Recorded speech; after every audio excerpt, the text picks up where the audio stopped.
결국 사표 방지 심리와 관련해서는 저희들이 만든 논리는 뭐냐면 사실상 과거의 사표 방지는 정권 교체 하느냐 못하느냐의 순간에 많이 발동이 되었는데 이번에는 어쨌든 구 야권 후보들이 1, 2위를 다투고 있는 이만큼 정권 교체는 기정사실 아닌가.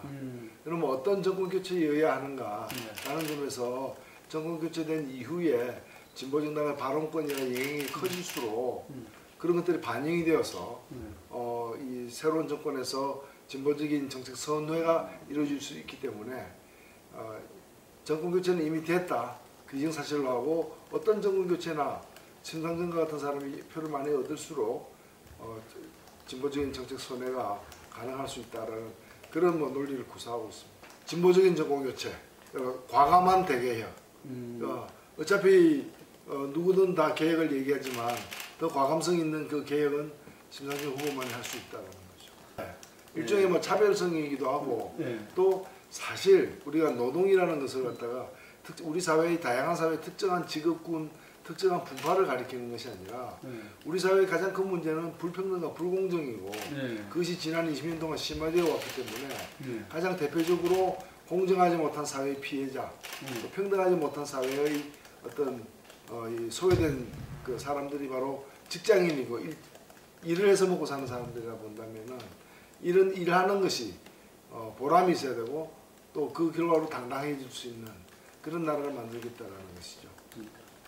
예, 기본적으로 저희들이 이제 노동이 당당한 나라와 관련해서 세금을 더 걷어서 복지로서 격차를 메꾸는 것보다도 격차 자체를 덜 발생하도록 하기 위해서는 고용 형태와 관련한 차별이라거나 이런 것들이 완화되어야 된다는 점에서 동일노동 동일임금, 또 여성에 대한 어떤 이 일체의 어떤 이 여성 노동자들에 대한 차별을 없애는 것, 그리고 비정규직 문제와 관련해 가지고 이 사용 사유 제한으로 해서 비정규직을 쓸 수 있는 업종 자체를 갖다가 특화해서 특화하고 나머지 부분은 기본적으로 정규직 중심으로 가도록 하는 문제. 그리고 최저임금을 갖다가 다들 10,000원으로 내걸고 있습니다만 저희들은 2020년에 10,000원으로 하자. 다른 후보들은 사실 최저임금 10,000원은 공약이 될 수 없는 게 내버려둬도 저절로 5년 후면 10,000원이 됩니다. 해마다 인상하는 그 인상률을 적용하게 되면 저절로 달성할 수 있는 걸 자기가 하겠다고 공약할 수는 없는 거잖아요. 그래서 우리는 이제 그걸 좀 당겨서 2020년까지로 하되 이 최고 임금, 이제 높은 임금을 갖다가 상한제, 민간 기업에서는 30배, 또 이제 공기업에서는 20배 이런 식으로 차등을 둬서 사실은 지금 정규직 비정규직 격차도 문제지만은 대중소기업, 대기업과 중소기업의 격차가 더 심각한 것도 사실이거든요. 이런 걸 좁혀내기 위한 초과이익 공유제 이런 새로운 제도들을 많이 도입을 하고 있습니다. 뭐 국가안보는 크게 우리가 두 축으로 이렇게 설정을 하고 있는데 하나는 기본적으로 이 대화를 통해서 평화를 당기는 것이 가장 안보에서 요체가 돼야 된다는 걸 저희들이 강조를 하고 있고요. 실제 최근에 뭐 북미 또는 북중 간의 사드 문제 등을 포함해서 한반도 핵 위기와 관련된 재반의 동향은 마치 더 전쟁의 가능성이 높아지는 듯하게 보였지만 사실은 결과적으로 보자면은 대화와 협상 말고는 방법이 없다라는 것에 다 이제 확인해가는 상황이라고 저는 보고 있습니다.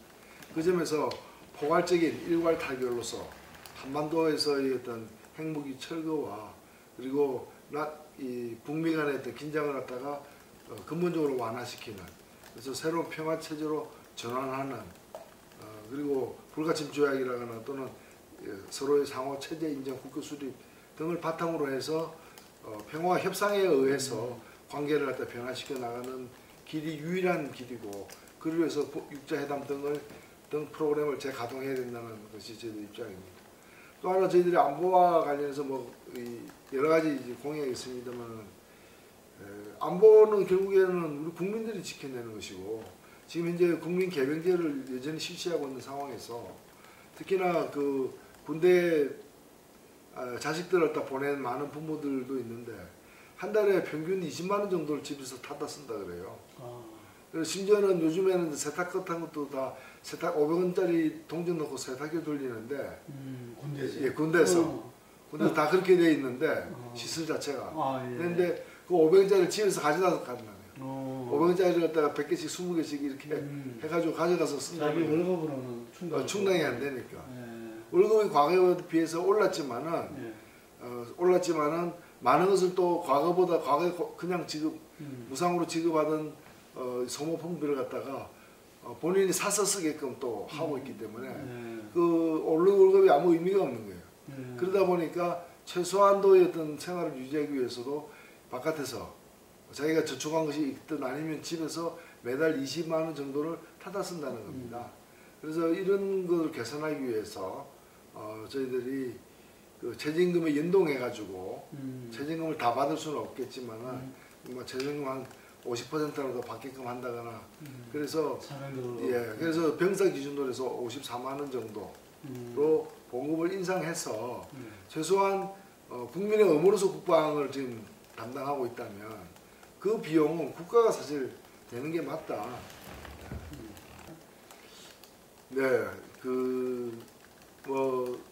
문재인 후보의 적폐 생산이라는 말이 주로 적폐라는 것이 박근혜 박근혜 대통령 정권, 박근혜 정권의 주요 책임을 졌던 세력들을 이제 적폐 세력으로 규정을 하고 결국 이런 세력까지 외연을 확장해서 이런 세력까지도 어떤 협치의 대상, 연대의 대상으로 삼으려는 그런 국민의당 일각의 주장을 안철수 후보를 갖다 공격하는 용도로 썼던 것 같아요. 썼던 것 같은데 그러면서 이제 논쟁이 벌어졌는데 저는 그런 세력과 순잔에 대한 비판은 저는 타당하다고 봅니다. 우리 공감하는 바이고요. 공감하는 바이고 뭐 연대란 이름 하에 이제 그런 걸 불문하고 다 이렇게 싸워나서는 안 된다고 보는데 문제는 이 촛불 광장에 모인 국민들이 얘기하는 그 적폐라는 거는 그것만은 아니었던 거예요. 사실은. 왜냐면 촛불 광장에서 뭐 외국의 어떤 유소의 어떤 그 옥스팜이라는 세계적인 어떤 빈부격차 문제에 관련된 단체의 대표도 그런 얘기를 했습니다만 대한민국의 그 촛불은 그 바탕이 불평등에 대한 대중적 분노의 표출이다. 수십 년간 누적된 그런 것들이 불평등과 불공정 이게 이제 수십 년 동안 누적된 것이 바로 적폐라는 거죠.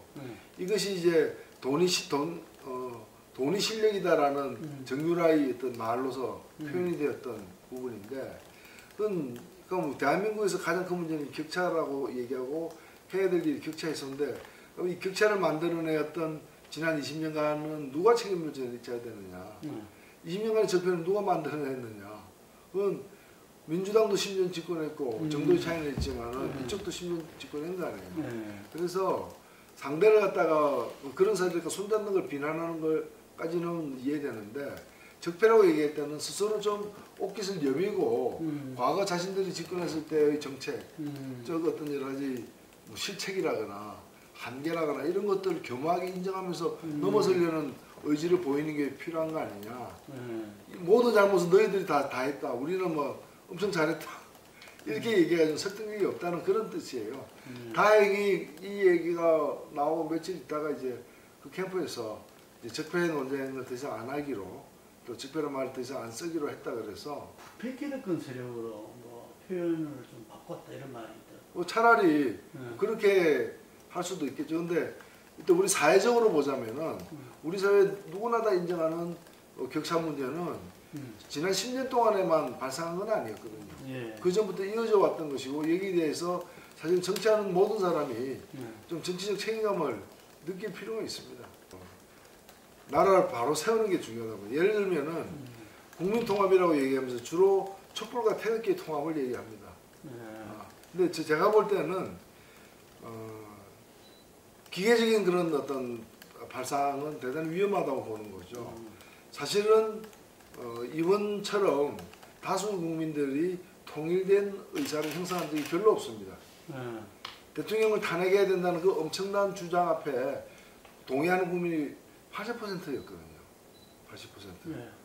그러면은 우리나라가 남북이든 좌우든 보수 진보든 영남 호남이든 심지어는 뭐 남녀노소까지 포함해서 다 80대 20이라는 숫자는 안 나오는 거예요. 네. 80이라면 거의 대부분의 국민들이 동의했다는 뜻이고 네. 어찌 보면 역설적으로 박근혜 대통령이 유일한 공헌이 있다면 국민을 통합시킨 것이다. 네. 이런 말이 나올 정도이더란 말이죠. 네. 그렇다면 그 80% 국민의 어떤 뜻을 갖다가 현실로 반영시키는 게 정치의 몫이고 이게 민주주의라고 봅니다.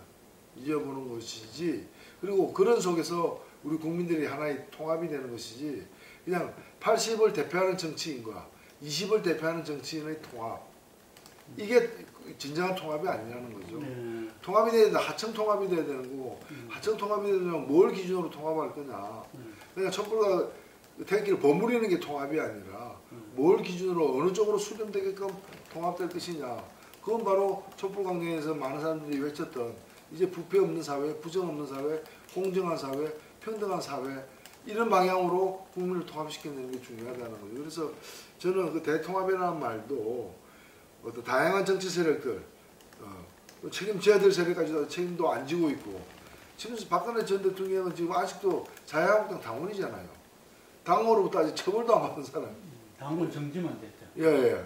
이제 그런 지금 상황이기 때문에 그런 무분별한 정치 세력의 통합을 지금 얘기할 때는 시기상조인 것이고 국민적 통합이 중요하고 국민들이 그럼 통합하려면 기준이 있어야 될 거 아니냐 그죠? 뭘 중심으로 통합시켜야 될 것인가? 그건 바로 촛불광장에서 표출되었던 우리 사회의 대개혁을 향한 민심이다 이렇게 생각합니다. 상당히 지금 뭐 가장 불안 요소가 네. 5.19 이후의 전국이다라고 저는 생각하고 예. 있습니다. 오히려 우리가 예상치 못한 조기 대선을 치르게 됐지만은 조기 대선은 또 너무 기간이 짧아가지고 네. 좀 안정적으로 후보들과 그 세력들을 갖다가 검열하기에는 좀 시간이 부족했다면 대선 후에는 또 어떤 예비 과정 없이 인수위 과정도 없이 바로 정권을 담당해야 네. 되는데 말씀하신 것처럼 지금 어느 세력도 원내 과반을 득하지 못하는 그런 이제 다당제의 지금 체제이기 때문에 장관 인선부터 시작해서 정부를 구성하는 것부터 해서 만만치가 않다고 생각됩니다. 과거에는 집권한 세력과 패배한 세력이 있었지만 크게 두 세력이 있기 때문에 그래도 일정 기간은 이제 뭐 허니문 기간으로 인정을 하고 정부 구성에는 협조를 해줬다면은 지금은 뭐 다양한 이해관계 때문에 뭘 만들어내기가 참 쉽지 않을 것이다. 특히 국회 선진화법이 거의 국회에서 만장일치가 돼야만 무엇이든 가능하게 하는 그런 부분이 되기 때문에 저는 일단은 국회 운영과 관련해서 선진화법부터 먼저 바꿔내야 된다고 생각합니다. 바꿔내야 된다고 생각되고 지금 이제 이슈가 좀 들어가는 것처럼 보이지만은 다들 약속한 개헌 문제를 조기에 이루어냄으로써 특히 내년 지방선거 때 이루어냄으로써 대통령 권한 집중을 갖다가 지금 대통령이 많은 권한을 갖고 있다 보니까 그 권한을 행사하는 데 있어서 또 여러 세력과 합의해야 되는 그런 복잡한 문제가 있는 거거든요. 그렇기 때문에 대통령의 권한을 줄여내는 분권형 대통령제가 될 수 있도록 하는 개헌을 갖다가 집권 초기에 이루어내고 그 과정에서 이 협치의 어떤 그 좀 협치 진영을 갖다가 형성시켜내야 되지 않겠는가. 그래서 그것이 뭐 통합정부든 공동정부든 간에 당분간 이 주요한 사안들에 관해서는 협력할 수 있는 그런 안정적인 체계를 마련해 둬야만 전국이 안정되지. 그렇지 않으면은 매 사안마다 이해관계가 서로 다른 거래하기도 힘들게 지금 돼 있다는 거죠. 그래서 이 문제가 지금 가장 좀 이번 대선 어찌 보면은 대선은 순탄하게 치러질지 몰라도 대선 이후에 닥칠 상황은 대단히 복잡다단하다 이렇게 볼 수 있습니다. 예, 이제는 가장 중요한 문제 중에 하나가 중요한 문제는 그 문제고 두 번째가 그걸 또 이제 일부를 뭐 헌법이나 법률로 제도화하는 어떤 소위 말하는 개헌과 선거제도 개편에 관련된 구상을 갖다가 본격적으로 꺼내놓고 서로 견주고 국민들 앞에서 어느 게 옳은 것인지 국민들은 사실 아직 충분히 이 문제에 관해서 토론할 수 있는 시간이 없었거든요. 그렇기 때문에 이 대선 기간에 그에 대한 사회적 합의를 정치적 합의를 일정하게 진전된 합의를 만들어내는 것이 굉장히 중요하다. 아무래도 이제 선거다 보니까 정당은 편하게 정책을 보나 또는 노선 가치를 보나 정의당이 자기한테 맞다라고 지지를 하면서도 예. 그 중에서 이제 그러나 후보는 최선은 정의당 후보지만은 정의당 후보의 당선 가능성이 적으니까 오히려 차선을 당선 가능성이 높은 차선을 이제 택하는 후보 지지는 이제 그런 경향들이 꽤 있는 것 같아요. 꽤 있어서 실제로 정의당을 지지한다고 한 사람들이 그럼 후보는 누구를 지지하냐 보면은 반 정도는 다른 후보를 좀 지지하는 걸로 드러나고 있습니다. 그래서 저는 정의당을 찍으면 정의당이 되고 심상정을 찍으면 심상정이 되고 그리고 정의당 심상정에게 던진 표는 4표 죽은 표가 아니다. 이거는 그 표를 몇 퍼센트 얻느냐 하는 것이 결국에 이미 정권교체는 이루어진 거 아니냐. 이미 정권교체는 이루어졌다면 더 중요한 건 문제는 이제 어떤 정권교체냐인데 그 정권교체의 성격을 규정하는 것은 심 후보의 득표력이다. 심 후보 하나 바로미터가 된다는 거죠. 심 후보가 표를 많이 얻을수록 그 정권교체의 성격을 더 진보적인 컬러로 반영할 수 있기 때문에 그래서 제가 이 귀향 운동, 고향을 떠난 이제 이 진보 정당을 지지한 분들이 고향을 떠나서 다른 후보를 지지하는 그런 일련의 그 경향들에 대해서 귀향할 것을 지금 적용하고 있습니다. 예, 말씀하신 대로 사상 최초로 보수층이 전략투표를 보수층의 상당한 부분이 전략투표 의사를 갖고 있는 것으로 보여집니다. 그 얘기는 뭔가 하면 보수층의 최적합 후보가 존재하지 않는다는 거죠. 자신을 이제 가장 잘 반영할 수 있는 후보가 없기 때문에 차선을 찾는 겁니다. 근데 이제 차선을 찾는 기준이 당선 가능성을 가지고서 사선적 후보를 찾을 수도 있고 그다음에 보수의 DNA를 좀 더 많이 가진 후보를 상대적으로 많이 가진 후보를 차선으로 찾을 수도 있기 때문에 이 차선의 기준이 또 약간 유동적이기 때문에 최종적으로 어느 후보에게 전략투표를 몰아줄 것인가는 아직 안 정해졌다. 이제 이 표심 자체가 보수의 표심 자체가 저는 그래서 보트 피플이다.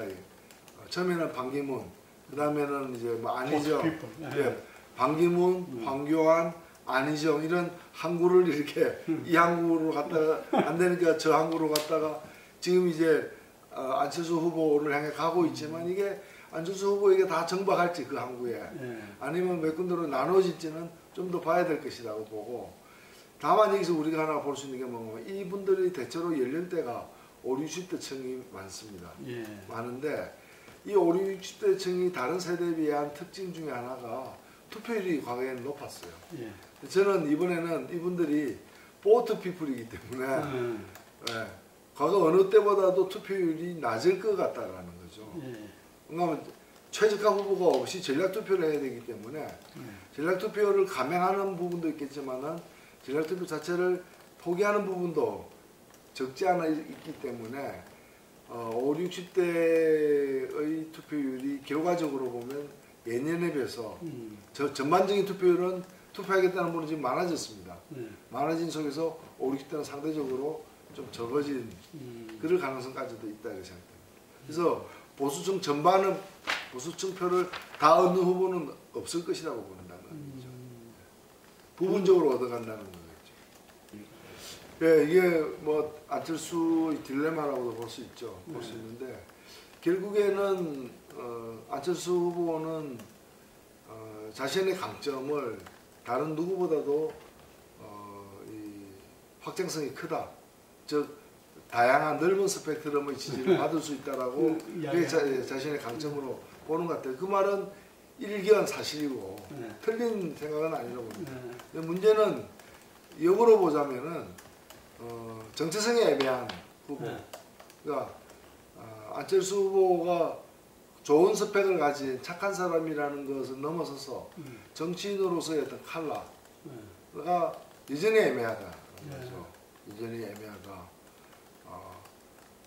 그리고 시간이 갈수록 이기는 데만 몰두해 있다라는 거예요. 이번에도 뭐 국민이 이긴다고 했는데 이 얘기는 아마 내가 이긴다라고 하고 싶었는데 그 차마 그렇게는 못하니까 국민이 이긴다라고 바꾸는 것 같은데 이기는 방법에만 몰두해 있다.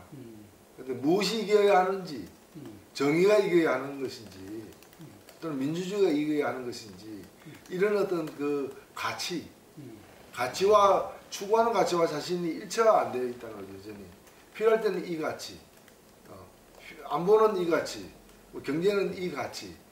필요할 때마다 이제 편의적으로 꺼내서는 다양한 가치를 가지고 있는.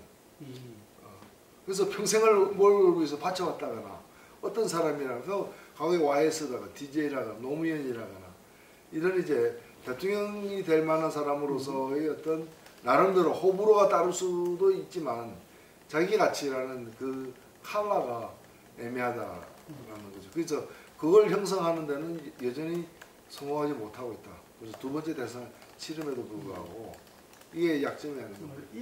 우리 역대 대통령 중에 뭐 좋은 대통령도 우리는 있었습니다. 또 남북 평화에 크게 기여한 대통령, 또 권위주의를 타파해낸 대통령, 이런 업적을 쌓은 분들도 있었죠. 그러나 한 번도 우리가 경험하지 못한 대통령, 갖지 못한 대통령은 뭐냐? 그건 진정으로 서민의 애환을 알고 또 그런 서민들의 그 삶의 고통을 갖다가 풀어내기 위해서 평생을 바쳐온 그런 사람의 그런 또 정책을 중심으로 일어선 정부를 우리는 이제까지 겪지 못해요. 그런 점에서 이제 대한민국이 과거에 보면은 영국 국민들은 2차 세계대전을 이끈 가장 큰 영웅을 보수당의 그 수상이었던 윈스턴 처칠로 꼽았지만 또 그 처칠을 따랐지만은 전쟁이 끝나자마자 치러진 2차 세계대전 직후에 그 7월 그 선거에서는 노동당을 선택을 했습니다. 왜? 복구와 이제는 복구를 통해서 사회 보장을 갖다 실현하려면은 새로운 리더십이 필요하다고 봤던 거죠. 그런 점에서 저는 대한민국에서 가장 큰 문제를 다들 격차라고 얘기하는데 격차를 해소시키고 이제 정치민주화에 이은 경제민주화라는 2단계 민주주의를 갖다가 이끌 새로운 지도자는 그에 맞는 지도자, 그에 맞는 세력을 선택해야 된다는 점에서 정의당의 심상정 후보야말로 지금의 시대적 과제를 푸는데 가장 적합한 리더십이 아닌가 생각합니다. 대선 이후에 어떻게 전국을 끌어나갈 것인가에 대한 비전을 보여주는 문제와 그리고 거의 가능성은 저는 없다고 보지만은 이른바 범보수연합, 보수대연합이 선거 구도의 어떤 막판 변수로 등장을 한다면은 상당히 판이 흔들릴 것이다 이렇게 보입니다.